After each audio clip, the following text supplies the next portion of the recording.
3, 2, 1. Cue music. This is Movies First with Alex First. Farming and idealism. They hardly go hand in hand.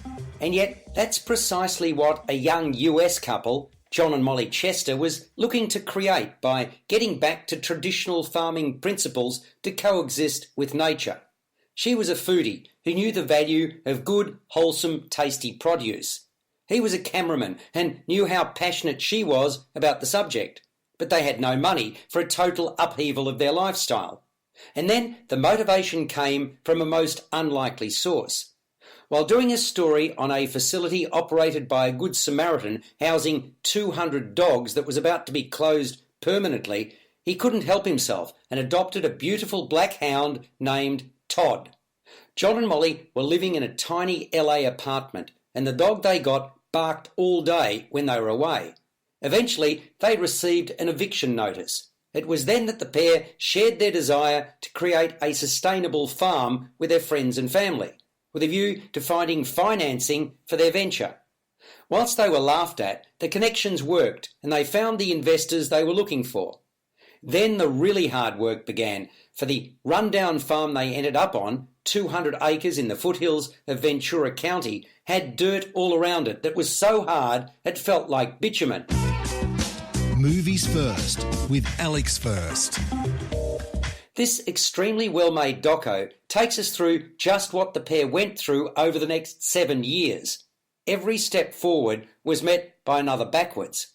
Drought, fire, driving rain and pests were their constant bedfellows. Early on, they connected with a champion of sustainable farming, and he helped guide them.